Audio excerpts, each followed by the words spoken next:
With prop firms, the really cool thing is the rules. Most people say the rules are, they don't like the rules, but if you start out with a prop account, you really learn. You have to learn risk management. That's really helpful in my opinion, because on a personal account, things can go south really quick. Really quick. Yeah.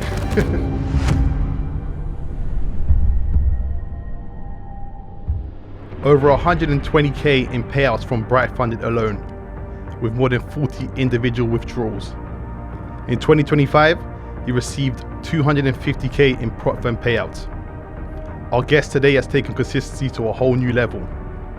If you're a trader that's still struggling, making it with prop firms, this episode is a must watch. Flown in all the way from Austria, it's an absolute pleasure for me to welcome one of our best performing traders. So, without further ado, please welcome Florian. Hey Florian, welcome to the BrightFunded hot seat. Yeah, of course, like I mentioned, traveled all the way from Austria, so it's probably like a bit different from usual because we're located in London today. So how are you doing, man? How was your journey and how's everything, man? Awesome, man. Thank you for having me. Yeah. It's been a crazy journey from 2023 about my first funded challenge on BrightFunded. It's been, and 2 years later, 2 years now later. Yeah, just over 2 years. We are here together on the podcast. So yeah, I think it's well overdue, right? Yeah. It's been a crazy journey. Yeah. So yeah, for the people that may not know you, could you just give like a very short introduction about who you are, how long you've been trading, maybe what you were doing before trading, and then just, anything else you can think of. So I'm Flo. I'm now 28 years. And I started trading in 2021 when I started university. And before university, I was working a normal job. I was working as a fitness coach. Oh, nice. But I wanted to deepen my knowledge about the body and stuff, So I started studying in the medical field. And I said to myself, I want to study. And 2021, I started studying and then quickly realized, damn, it's hard to study because you have less money, Yeah.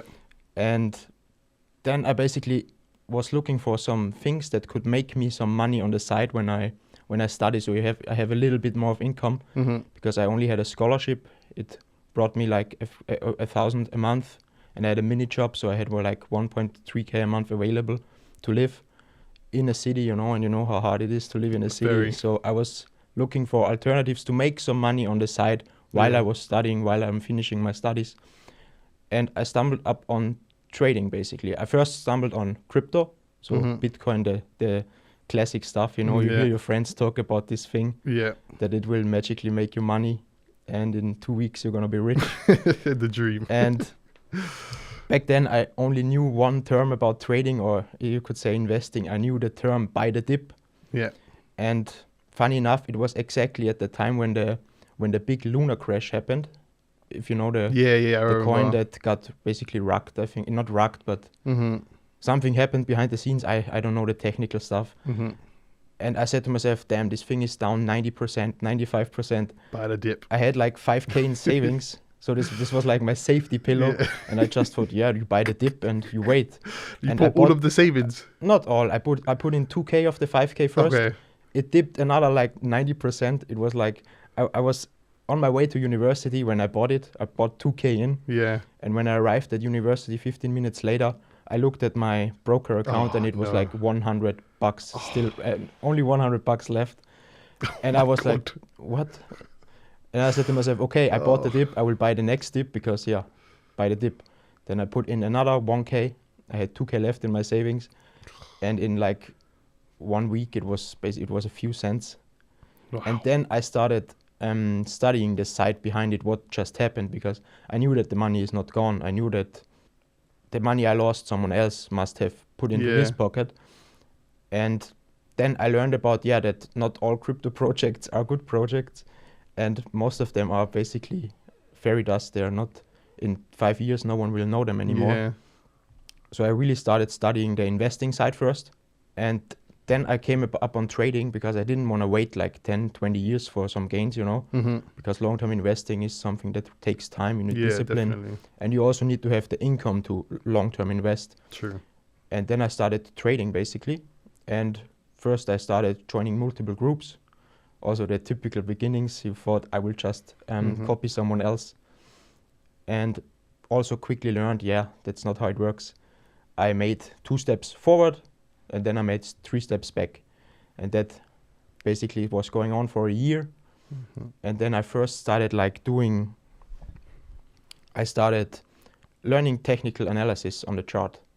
So I saw a couple X accounts and they had some pretty good knowledge.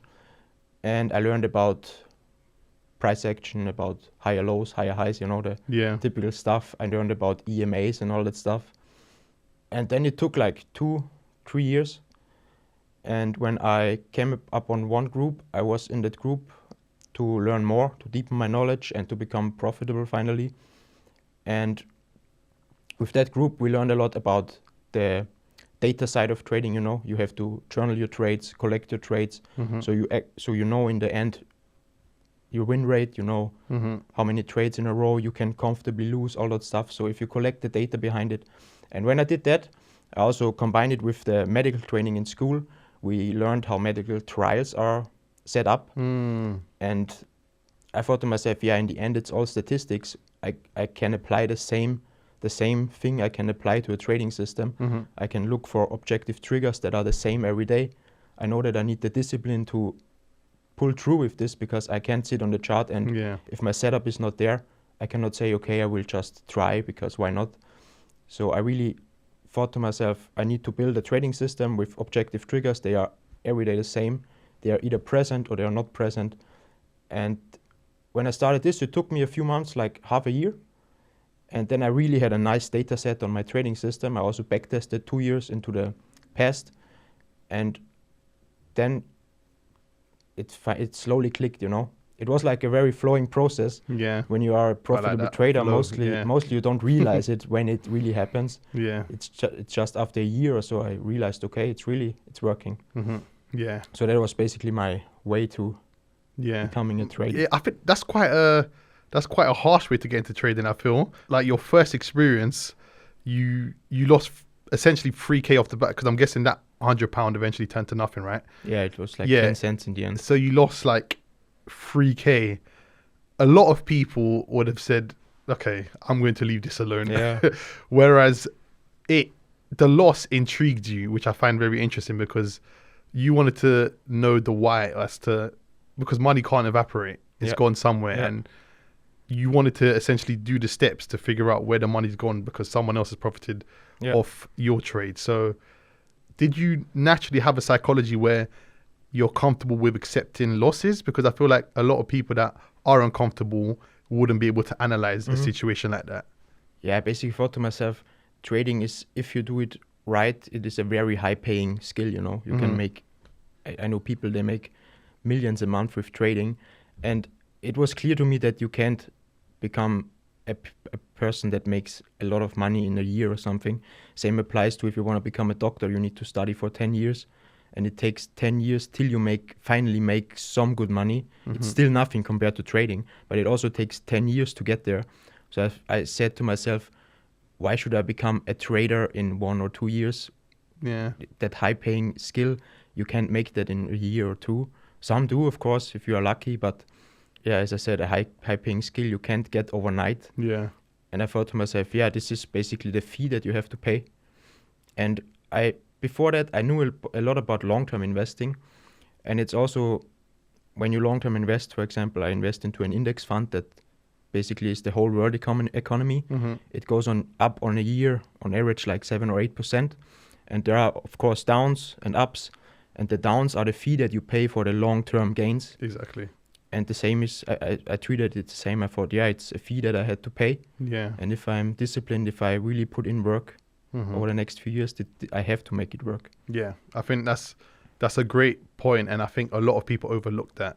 Yeah. Trading is a skill where if you become efficient enough, you can make a yearly salary in a day by clicking a button. And that skill shouldn't be something easy to learn. Yeah. Because it's so much trials and tribulations, losses. Otherwise, the system would break. Exactly. Everybody can't make that much money. It's not. Exactly. It wouldn't work. It just wouldn't work. So I think that's really a nugget. I think for people, they need to very much think long term and really treat it as a business. in your journey to becoming a trader, because obviously the first few years you're just still learning the ropes, was there something that you did where you started treating it more like a business and outside the charts, making sure you operate like a trader before you were a actual trader kind of thing? Yeah, before I joined the last group that I joined, that I'm now also working together with, I basically thought trading is chart only. You sit in front of the PC, you do your stuff, and that's it. But in the group, I learned about the trading psychology and everything that is behind the obvious stuff that you do as a trader. Clicking buy, clicking sell. You really have to build your life around this, you know, like a professional football athlete. He's not just playing on the field, kicking the ball into the goal, or soccer, you call it in London, I don't know. No, it's football. Oh, football, yeah. He's not just kicking the ball into the goal. He's forging his life around this one skill. And he's working 24/7, basically. He's sleeping well, he's eating well, he's exercising, he's doing his recovery work, his, physios. And the same is with trading. I want to be mentally healthy to trade. I want to be physically healthy as well, because those two basically, they go together, they go hand in hand. And with all that, I basically started exercising regularly, even if I don't want to, because the discipline behind trading is the most important thing for me, is the discipline that you need. If I look at the chart and my trigger is not there, I say I close the chart, I do something else, because long term I have to stick to my triggers, to my rules, because I want to make money long term. I don't want to make money this month or only next month. I want to make it over the next few years. And that's really when the discipline comes into the trading aspect. So I really started treating my life as a whole, you know. I'm eating well, I'm eating healthy, I'm exercising almost every day. Yeah. Especially on the days that I don't want to. And especially on the days I want to eat something shitty. Sometimes, of course, do it. Yeah. It's all about balance, you know, but most of the times I'm really dialed into everything. Not only the trading side, but the physical side, the mental side, everything goes hand into hand. For some people, if you are only starting out, it sounds a bit weird, because you think like you sit in front of the PC and press buttons. Yeah, it's not just basically that, is what's hard about that to do, yeah. But once you really do that stuff, once you really preach that stuff yourself, you really get it why it's important. Yeah. And when you were in your first few years, when you were still like learning the ropes and unprofitable, were you having a lot of like negative experiences? Like, you found out about prop firms when? End of 23. 23. Okay, so beforehand, when you traded personal, I'm assuming. Just personal. Yeah. Were you having like a lot of like blowing your account, just wasting money after money, and thinking, okay, you know what? Did it ever get to the point where you're thinking maybe this isn't for me? Along the journey? Tons of times. Loads of times, yeah. Especially on a private account, you don't really have rules. You know, you can do whatever you want. Yeah. And you can risk 10% on a trade and say, yeah, if it works, it works. Yeah. If it doesn't, it doesn't. Then the trade hits loss. You lose 10%, and you can imagine what that does to your mental side. You start messing up even more. You start revenge trading. And with prop firms, the really cool thing is the rules. Most people say the rules they don't like the rules, but if you start out with a prop account, you really learn. You have to learn risk management. You have to learn to stick to the rules, because if you're not, your account gets breached basically, or they take your account. And that's really helpful in my opinion. And you can then transfer that over into your personal account as well, you know, the same behavior. Because on a personal account, things can go south really quick. Really quick. Yeah.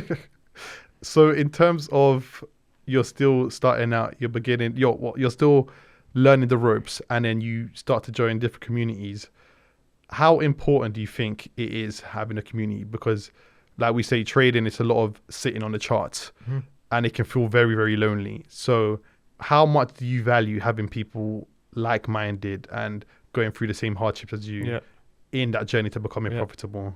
I think it's without the group that I found back then, I wouldn't have made it, I think, so far, because you need people around you that believe in the same thing that you do, you know. And for most of us, the people around us, they don't know about trading, or most of them work a normal job. They say, better do that, stay safe, don't go out the box, you know. So it makes it hard to, when you are on those downside periods, you know, it makes it insane hard to push through. And with a group with a certain amount of people, or even a mentor, you basically have someone to talk to, like almost like a what's it called, a psychology coach, therapist kind or of something. therapist. That's it, therapist. Same, Yeah. like people that are depressed go to therapy, and the same is like if you have a hard time, you need a group of people that talks positively to you, and that they say, hey, this is normal, you're going through. Mm-hmm. And if you just push through, stick to everything, it will work. Yeah. And before you had a group, were you telling your friends and family you were trading, or did you keep it to yourself? No, I kept it mostly secret. Oh yeah? They knew because obviously my girlfriend, we lived together. I was at the charts like, I don't All know, the time. 12 hours a day. I was learning, and it was hard to keep it quiet, And to my parents, I sometimes said things like, yeah, I'm doing something on the side, but I obviously didn't tell too much because I didn't know if it would work out in the end. And I don't really want to make empty promises. I just told them, yeah, I study, I make my studies, Yeah. I was in like the 4th semester or something. Then I started missing courses at university to stay at home to learn about trading. That's dedication. Yeah. And that almost pushed me to a point that I lost my scholarship then after, I think, 4 years. You get it for 4 years. And I neglected university so hard. So I basically had to make trading work at a certain point because my scholarship would have ended. That's a story in itself. And then I would have been there with no income, zero. So it was like another point that pushed me to make it work. Yeah. Damn, I did not know that. That's... Yeah, I was like, I need to make it. I don't want to work.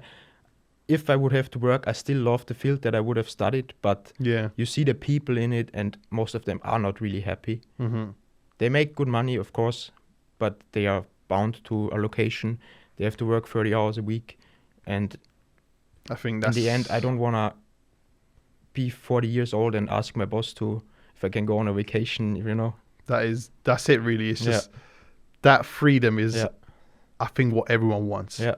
People have their own things that they like, I don't know, cars, whatever, luxuries. But I think the premise of what trading comes down to is the freedom is the freedom, the independence, knowing you can rely on yourself regardless of where you are in the world. So yeah, I think that's a great point. Quick question: when you lost the scholarship, then did you tell your parents? No, I told them when it like 2 months after. I was already thankful. 1 month before I lost the scholarship was my first month that I profitable paid myself like a little salary.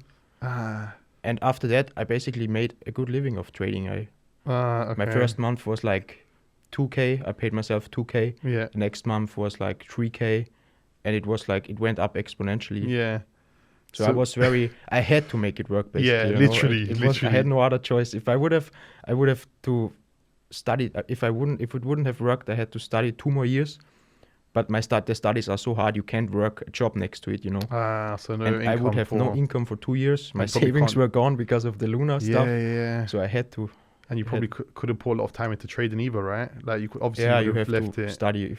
Studying in the medical field is very, very intense. Studying heavy. You have to study every day. Yeah. Also, that made me, because the first 2 years I took it very serious, and I knew I put a lot of discipline into studying, and that also reflected then on the trading side, because you have to have a lot of discipline to make it in the medical field. Because if you don't put in the work, someone else will put in the work. Yeah. And it's very hard to stay on top, Yeah, to compete. And that also reflected into the trading. Yeah. Okay, I feel like that's a beautiful transition then. Like, yeah,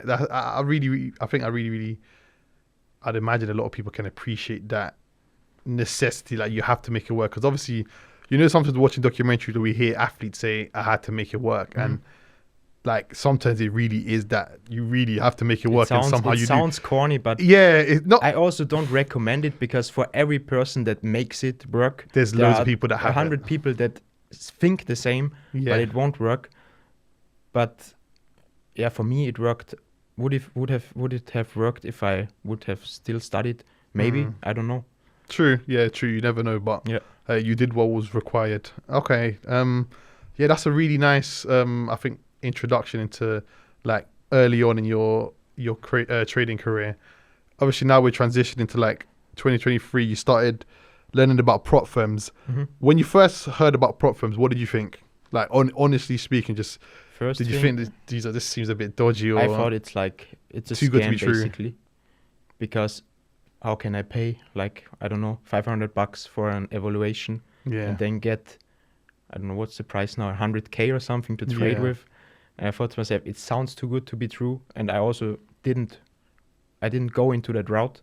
But then when I joined the group, they had a partnership back then. And I just said, okay, I'll buy a 10K funded. What can go wrong? You know, I lost 3K of my savings already. What are another $100? I'll just put it into. And obviously the journey then was really hard once you start trading with prop firms with all the rules. First account was gone in a few days. No big deal, you know. Bought another one. And I also stayed really, I thought to myself, I want to pass an evaluation at least. If I don't stop before I get a funded account, because I want to see if it's really real, the payouts are real, you know. And luckily the first prop firm I bought my first evaluation was BrightFunded. That's so amazing. I don't know, it took like 6 months for me to pass the first. I also started then buying a bigger evaluation because I bought 10K. And you don't take it really serious, you know. You're on the line are, I don't know, $50, $100. You're like, okay, what's the point, you know? I try this trade. Even you can afford to lose it. If I don't have all my triggers, I still take it. Why not? You know, it's only $100. Then I bought myself like I said, okay, I go big, or I don't. I go big, or I don't go anywhere at all. So I full sent at 200K. 200K, oh damn! I said I will take this serious because $1,000 are a lot of money at that point in time. And then I took it serious and I passed the first phase. It took a few weeks. Second phase, I made it to 4% profit. And then I hit a big losing streak. And then breached the phase 2 again. And then I said to myself, damn, but I said one more try because what can I have to? And then it worked. So I stayed I stayed on the game, you know. That's amazing because you literally, we started out in 2023. So like you were like really, again, with us on the journey. And I can imagine psychologically that must be really tough. Getting to literally 1% away from passing the 200K funded. And how did you overcome that? Like, it must have been hard, right? Yeah, that's the point when I started collecting data on my trades. I really applied the whole medical trial thing into trading, and I wanted to know if my trading system works over a year, over 2 years. I don't care if it works this month or next month, because we want to make money over the long term, not short-term gains. So I said to myself, I have to collect data on my trades. And if I know that the data that I collect, if it is worth something, if I do it right, then I know that over the long term, I will make money. And with the data that I collected, I knew exactly how many trades in a row I can lose, you know, over the past 2-3 years. The losing streaks, you can see everything. And that basically took the uncertainty. It's still uncertain, of course, but it took most of the uncertainty out, you know. If I hit like 5 losses in a row and you don't have any data to see, okay, is this normal? Can I expect it? How do you know if you're not gambling, if you're not playing poker? So with the data that I collected, that took everything to the next level for me, and I just stick to the rules after that. And then slowly started passing the first account, then passed the second account, and then got my first payout. And then when I knew it's real, the prop firm game is real. That first payout must have been. Do you remember how much was the first payout on the 200K? I can't even remember. Oh really? You can't remember? I can't remember. No, it's been so many. That's a very good point. It's a nice problem to have, but I think they were on average like 6 to 7K. I always traded to 3% profit. Then I stopped trading the account and waited till I can withdraw it. Okay. And you still follow that rule today? Yes, I still. If a funded account has 3% profit, I wait. I split my funded accounts these days over multiple accounts, you know, over 100K, 100K, 100K. And when one account is in profit, other one is probably not in profit. The account in profit I leave till I can withdraw. I trade the other accounts. Okay. That way also you don't give anything back, you know. And if you have it split, you know, it evens risk out. Management, isn't it? That's actually, I'm going to touch on that because I think that's very important. To go back on the point of you started gathering data, for traders that might not know what that looks like, what is the process, or what was your process to actually gathering that data so you can give yourself some like reassurance? First, the most important thing that I took also from the medical school is every day needs to be the same. You have to have your triggers. Okay. Let's say, for example, for me, it's a range. I have an opening range from, for me, it's 1530 to 1545. This range is the same every day because you can't interpret it somehow else. You know, it's always the same. Then market needs to be bullish on the M5, for example. For market structure, I also have a rule that makes it basically objective. I have a 2-candle rule that we teach in our group. So that way market structure is the same every day, because if price really gets extremely choppy, you know, someday you analyze it like this, someday it could look it could look different. And with those rules that I teach, they also make sure that market structure is the same every day. So there's no room for any interpretation. Okay. Then let's say market is bullish on market structure with the 2-candle rule that I apply. If it breaks then above the range high, if it closes above, I set a limit order at the range high. I set a stop loss at the range low. Okay. So that's the same every day. I can't do it different anyhow, you know. It's always the same. And then wait for the limit to get filled. I have a invalidation point. If it doesn't get filled, I cancel the order. If it gets filled and it hits the invalidation point, I set it break even. And then the ultimate TP is a little bit above at 1.5 R. Okay. And those things were the same every day. And that way, if you collect data on your trading system, the data becomes significant. You know that your data is not lying. Because if you do something else every day, and you could collect data on that, but the data doesn't mean anything. Not exactly. You know? It's skewed. Yeah. Okay. And so in terms of collecting data, was it just a thing where you live tested and forward tested, or did you also back test? I did back testing. Okay. When I started in the same zone. Yeah. When I started building my system, I started back testing because I want to know, okay, was it profitable in the past? Because live testing obviously takes a lot of time. You have to wait for the setups to come. But when I did back testing with these objective triggers, and if they were profitable over the last 6 months, I started applying it on the live market and then collected the data. Is it a win? Is it a loss? Is it break even? At what point where did the trade go? Like only to the break even point, and then it got stopped break even. Did it hit take profit? Did it get stopped out? And then just track wins, losses. You can also journal your feelings on the trade, you know. How do you feel? At first, I really recommend doing that, to have like a journal as well. And then you just basically analyze the data that you collect. You collect the wins, you collect the losses. You see how many losses you can have in a row for losing streaks, because losing streaks are the hardest thing in trading, in my opinion.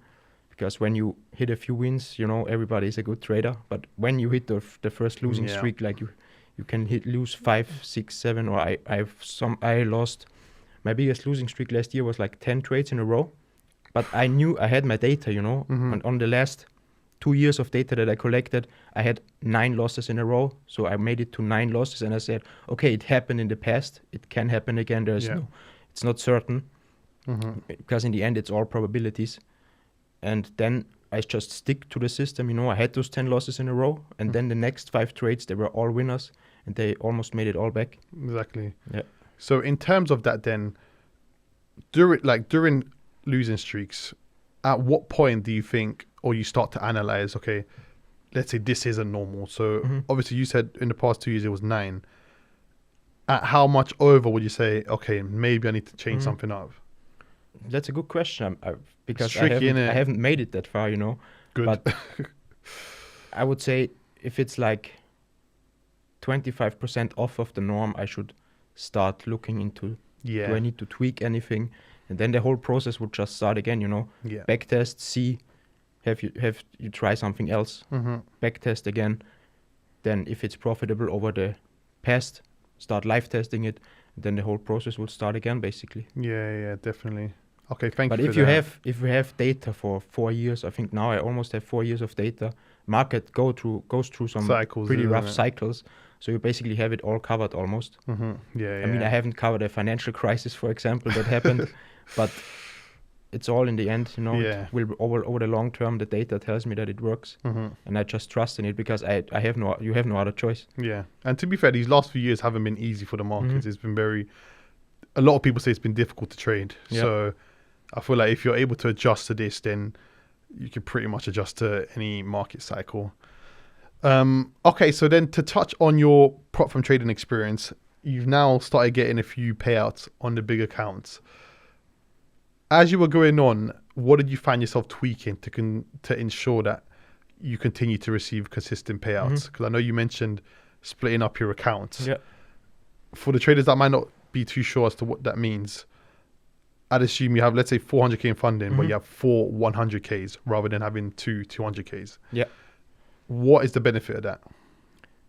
The benefit is basically you don't put all your eggs in one basket. You have your 4 accounts. If that one account is in profit, I just leave it. If you would have then still traded, you could give the money back. If one account is in 3% profit, I leave it and I trade the other accounts.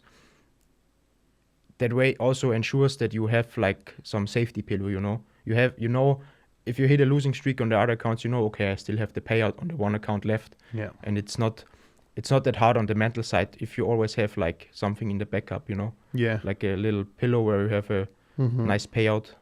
Yeah. So in terms of, let's say you have 4 100k accounts, right? And 3 of them are in profit. For the one that's not in profit or in drawdown, are you going to trade it to, okay, maybe I should phrase it. Is your aim to just try to get it to break even and then you just relax because you don't want to risk losing that account, or are you trying to make profit on that account as well? No, I just stick to the system. I just push it through. Always, I trade the account. I trade it every day until it hits the profit goal. Okay. If it hits the profit goal, I leave it alone. But other than that, I just trade it every day. Okay. And were you always like this in terms of like risk management, or is this just something you developed over time? No, it's something I developed over time. Just, you get experience, you know what works for you, and what works for me might not work for someone else, because you always need to see the psychological side as well. For me, that feels very good to do. So I stick to it and I basically push through this system. For someone else, he might wants to trade every account every time, Yeah. He wants to hit those 10, 20% payouts. It feels good to him. Definitely, for me, it feels good to have those consistent payouts coming in and to gives you a lot of confidence. The regular cash flow, it's like, it's nice to have for me. It gives me, especially when you are full time, you don't want to have like 3 or 4 months where you have no income. Yeah. So you have those consistent payouts coming in. It's very good on the mental side for me. Yeah. I think I really like that approach to where once it hits a certain percent, that's still, realistic. Because I think 3%, you can, depending on how much you risk, how much do you risk typically per trade? On a funded account, it is like 0.75%. Yeah. So not more than. And how much is your R? Did you say 1 to 5? 1 to 1.5 R. Oh, so if I risk $1,000, my trade makes 1.5k. Oh, okay, got you. So it'll take you a few trades to get to the 3% profit. That's my bread and butter system. That system I push through every day. I have different system. I have a system for crypto. I have a system for NQ. I have a system for stocks. And on the system for NQ, that's like what I do. So it's always 1 to 1.5. Okay, so when you say a different system, what do you mean by that? For like each pair or?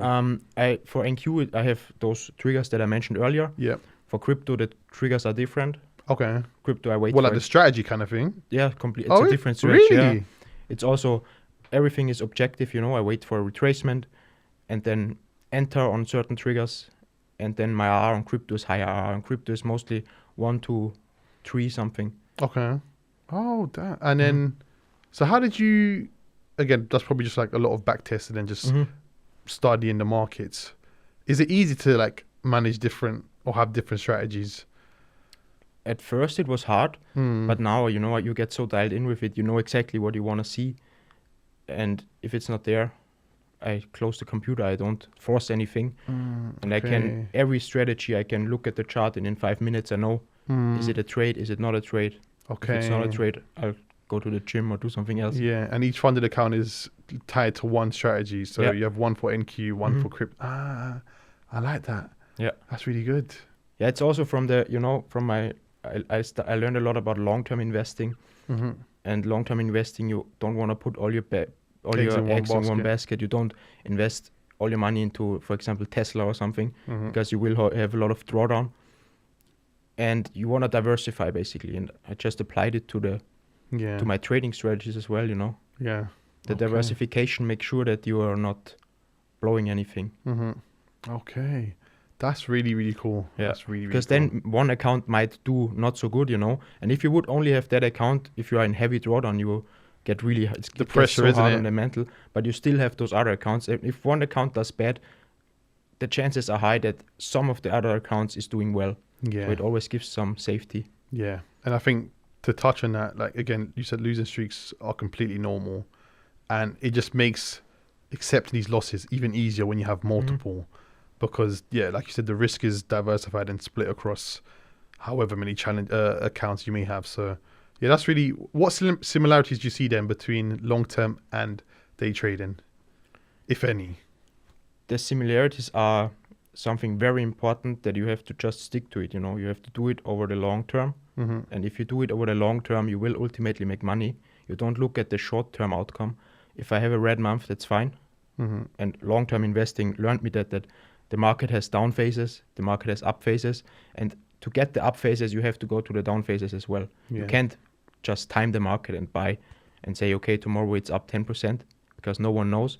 You have to go through the bad periods to get the good periods, basically. 100%. And you can apply that to your trading system, And if you have your data, you can draw it on like a Excel. You can see your trading system is going up, down, like a chart, higher highs, higher lows. It can't be linear, isn't it? Sometimes it's switching structure, and it's the same. Yeah, Same as long thing as the applied. overall direction As long as the bullish. overall, as the average is going up, Yeah, it's not really important what happens in the short term. yeah, 100%.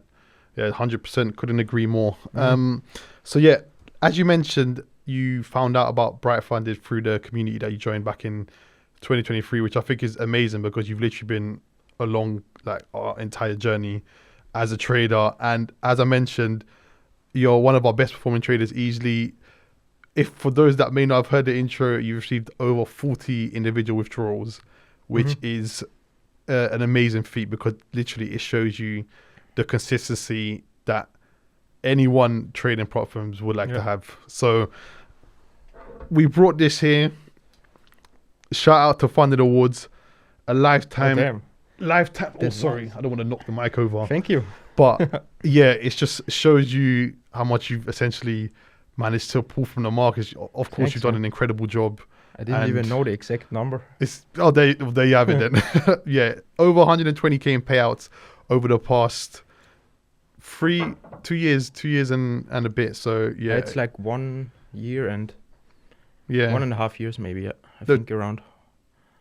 When I started. Oh, your first payout, isn't it? The first payout to the day, it's like 1.5 years. And again, that's what I'm saying, it's incredible. So huge congrats to you.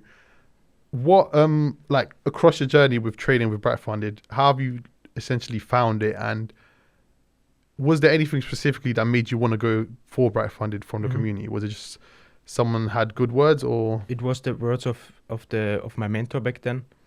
He knows the CEOs of BrightFunded personally.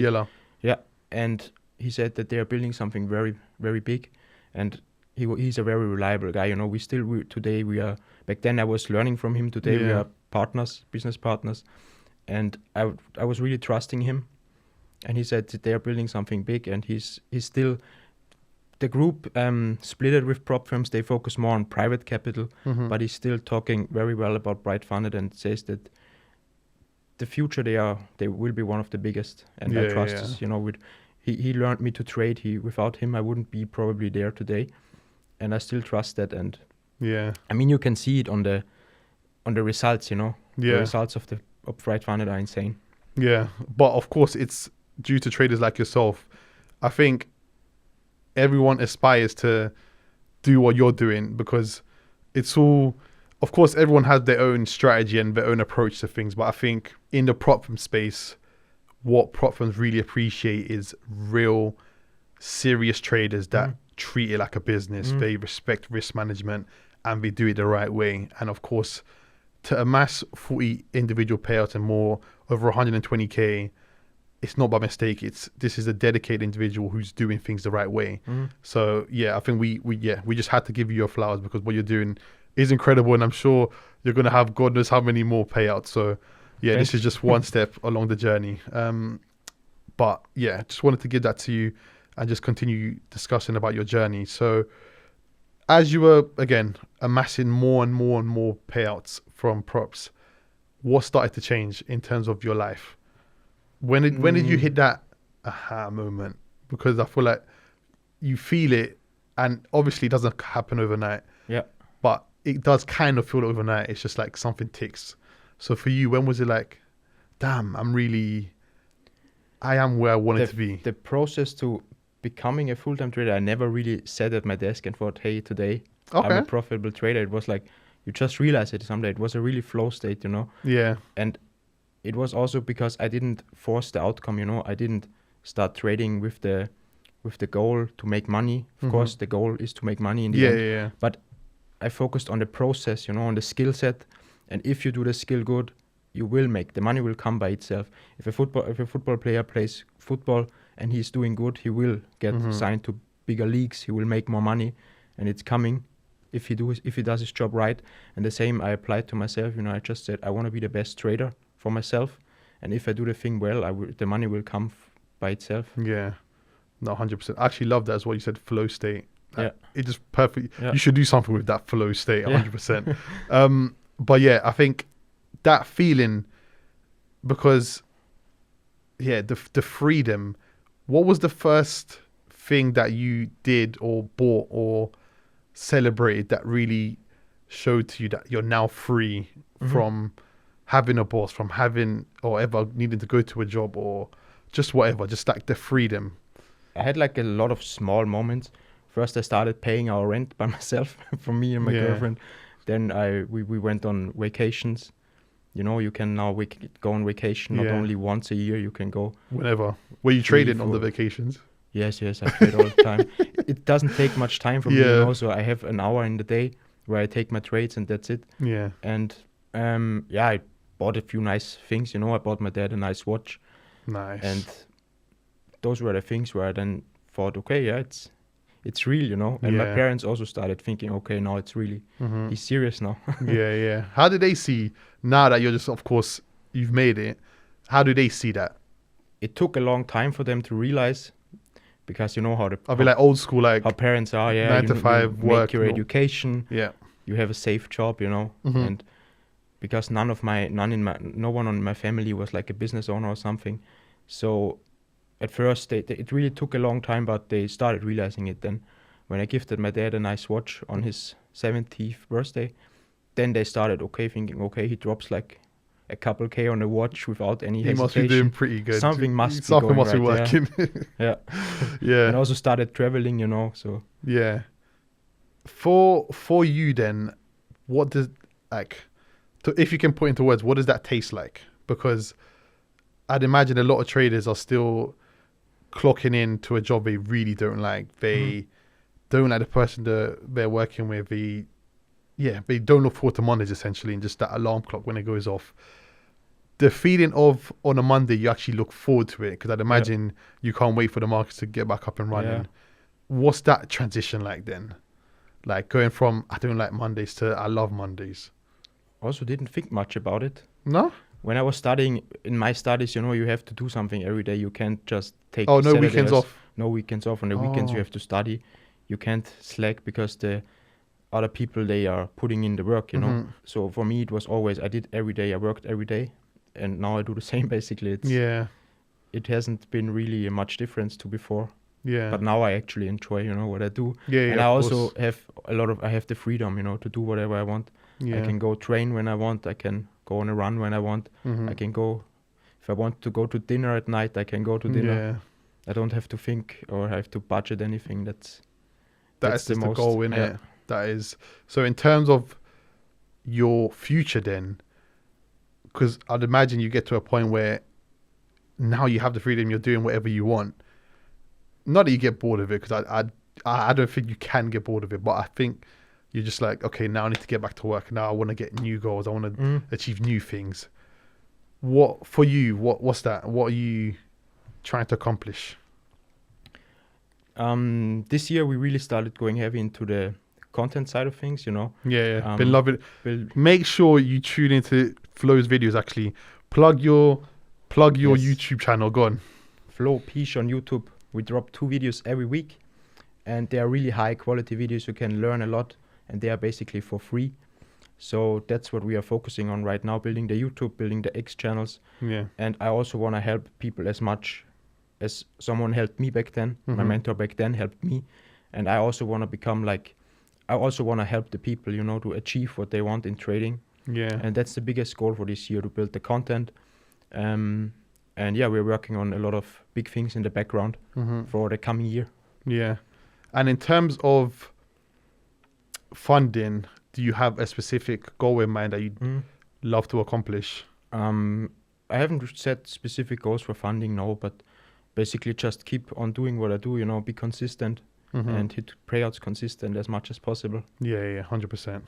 And on the topic of actually helping people, I think prop from trading can be difficult, especially if you go for, or you transition from personal, where you essentially have no risk parameters, and if you're not a disciplined person, you're gonna some full tilt sometimes, put all in on some trades and eventually blow the account. What would you say are some fundamentals for traders looking to improve how we approach prop from challenges?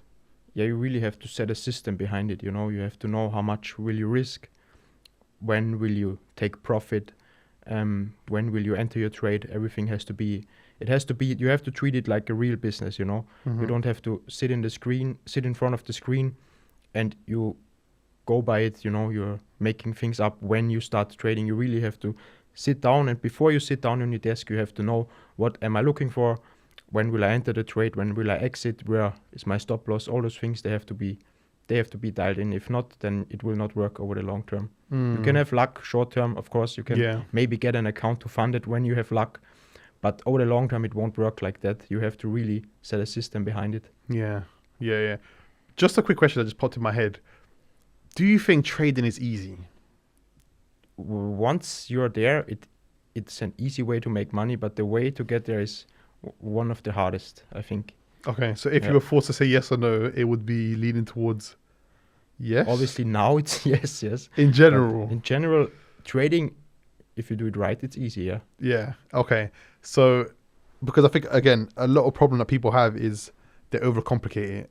I'd imagine when you were first starting out, I know definitely for me, I had like God knows how many indicators on my screen. And how simple should traders approach the markets? Like, do they need to have loads of indicators, loads of just like, I don't know, different levels or different markings on the charts? For me, no, the goal is always to have, I can look at the naked chart and I can basically see if my trade is there or if it's not there. Do you use indicators, by the way? For my day trading, I don't use any indicators, no. Only I sometimes analyze some long-term stuff. Okay. There I go into on the weekly time frame and above. I maybe look at an RSI or some EMAs. But on the short term, it's all price action and liquidity, basically. And why do you think so many beginners tend to overcomplicate things when it comes to trading? Yeah, because indicators seem to make it easier, but ultimately they don't make it easier. They just make everything complicated. And you can't skip the fundamentals, you know. You can't build a house on a naked ground. You have to set a base before you can build your house. And the base on trading is always, for me, price action and liquidity. So without this, the house won't stand long. Yeah.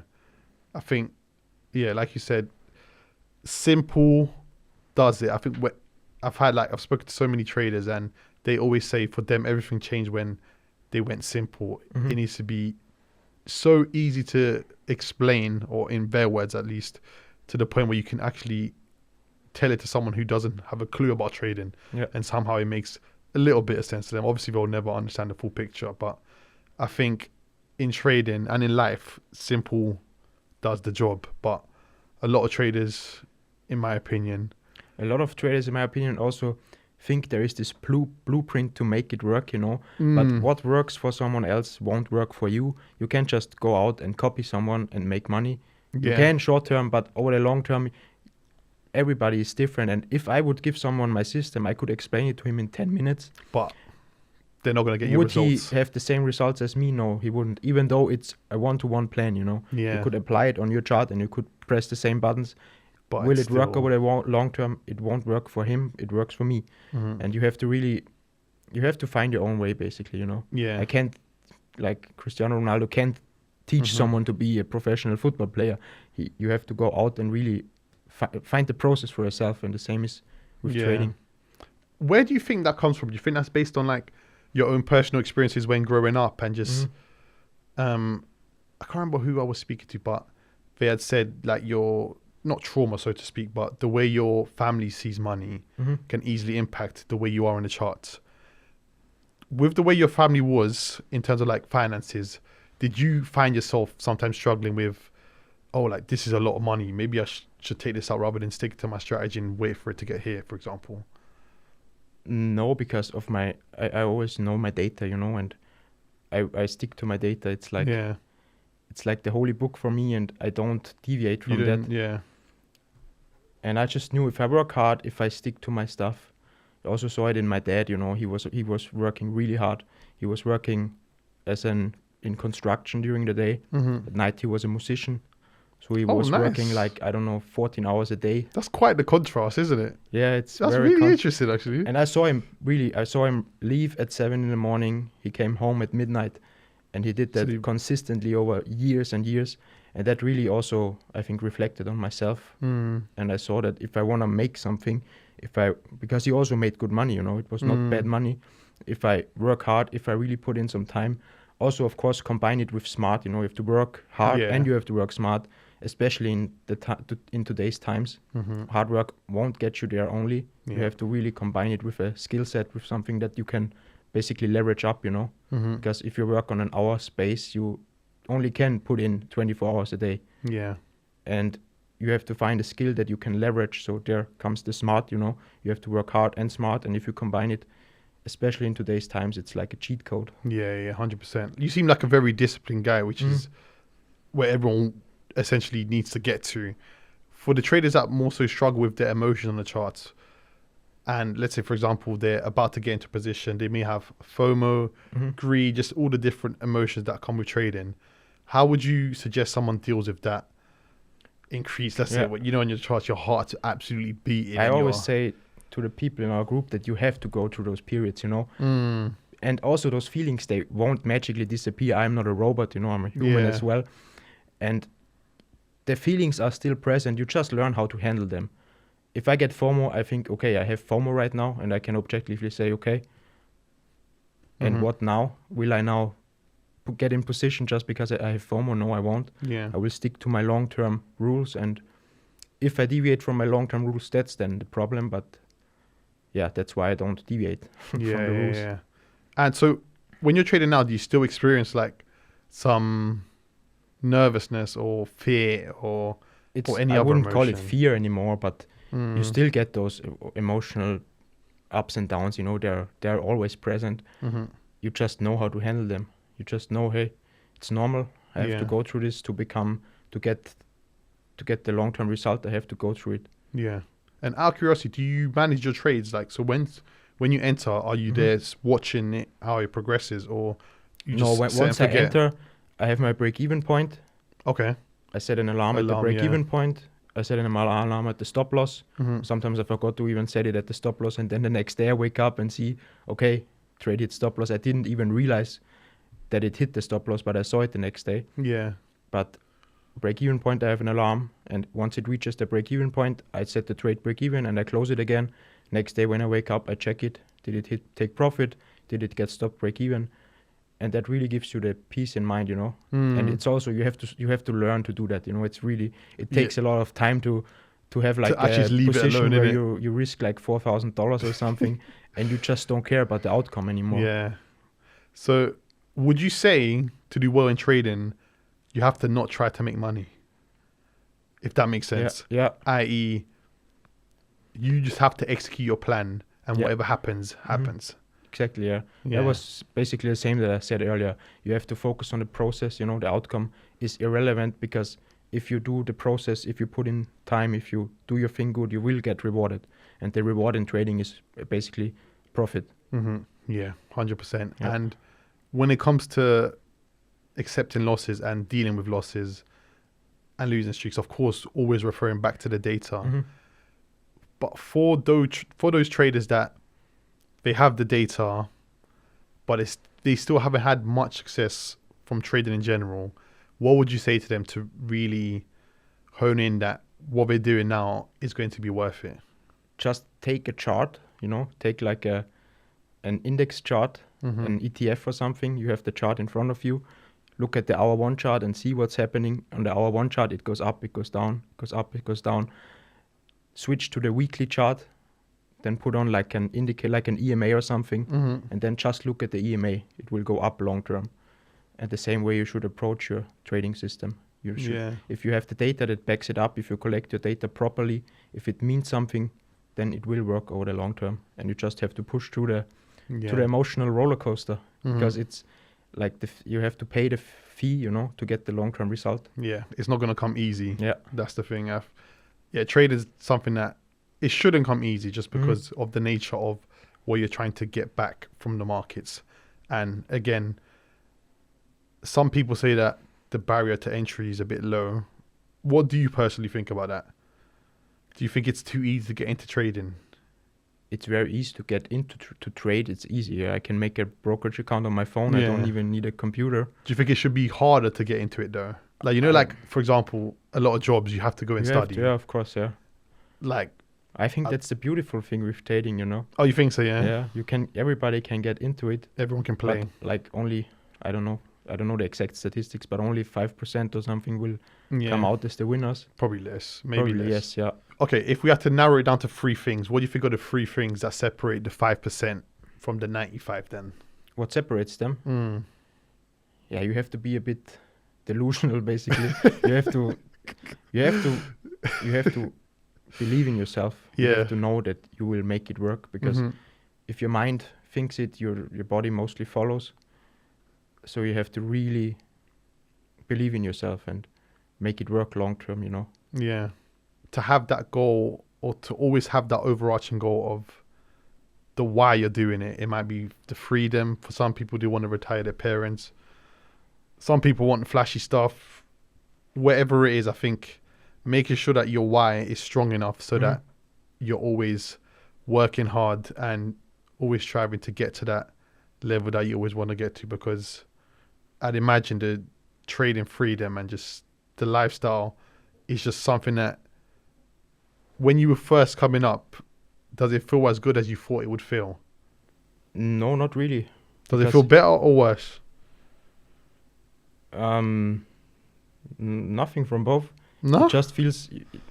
It's just... I was so involved in the process, Yeah, it's like you'd even take you were so tunnel visioned that you'd even see what's happening around you, kind of thing. When I made my first 10K month, I realized it like 3 months later.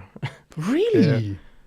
Yeah, I was so focused. So exactly, that goes to show that you were literally process over outcome fully. Okay, how did your girlfriend feel when she first started seeing your success? Because she must have been like, you're killing it, you're doing amazing, like you need to celebrate. She says that a lot, yes, but we as humans, we always striving for more kind of thing. Before we even reach the thing that we want to reach, if we are almost there, we already look for the next thing.